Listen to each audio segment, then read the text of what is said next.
Hello, héros, héroïne du nouveau monde.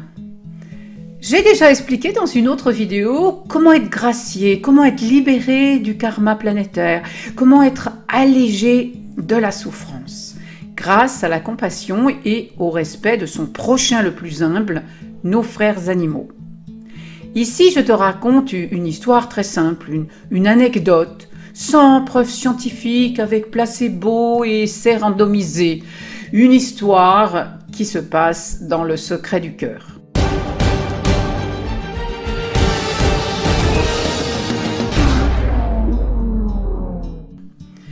Ce jour-là, alors que je revenais du marché, j'ai aperçu de loin un petit chien qui fouillait dans un sac poubelle.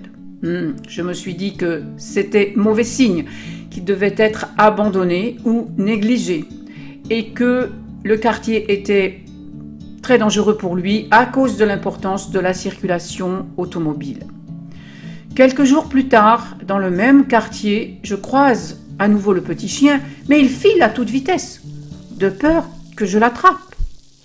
Je me renseigne alors dans le voisinage et on me dit qu'on le voit traîner là depuis 2 ou 3 semaines. Cela m'inquiète, mais comment l'attraper alors qu'il semble sauvage? Je le revois une 3e fois. Et encore, il échappe rapidement.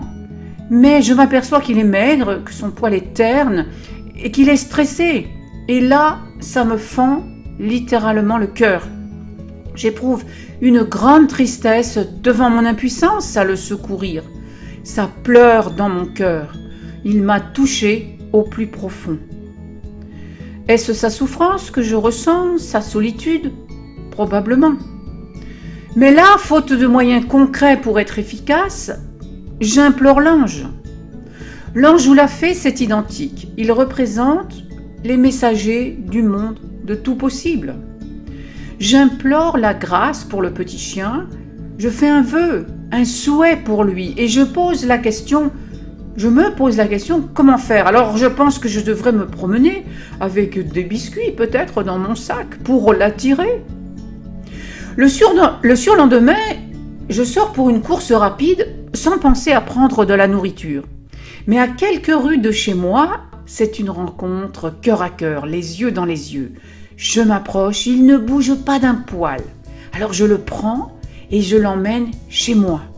Je le douche car il était sale, je le sèche et voilà.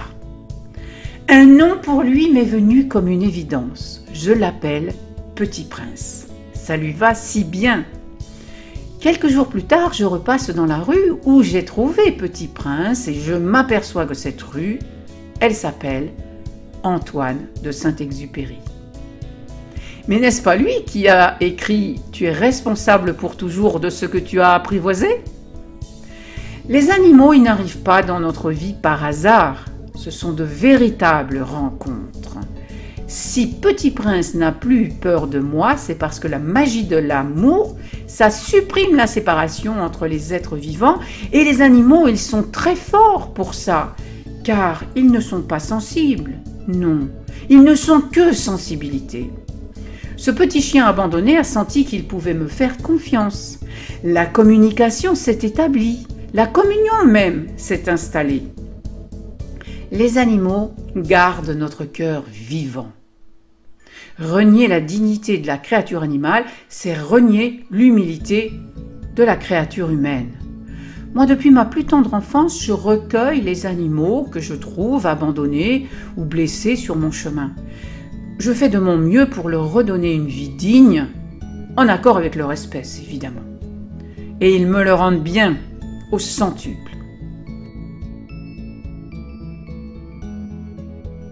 Il y a de très nombreux contes de fées dans lesquels un prince ou un manant épargne ou sauve des animaux.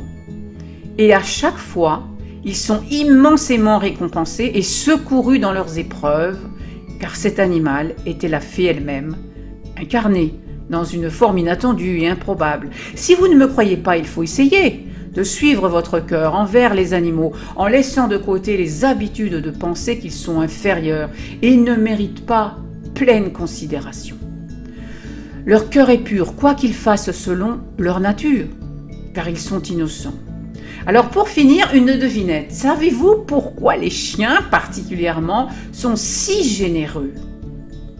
Eh bien parce qu'ils ne savent pas compter. Et de grâce, ne leur apprenez jamais. À bientôt dans une autre vidéo.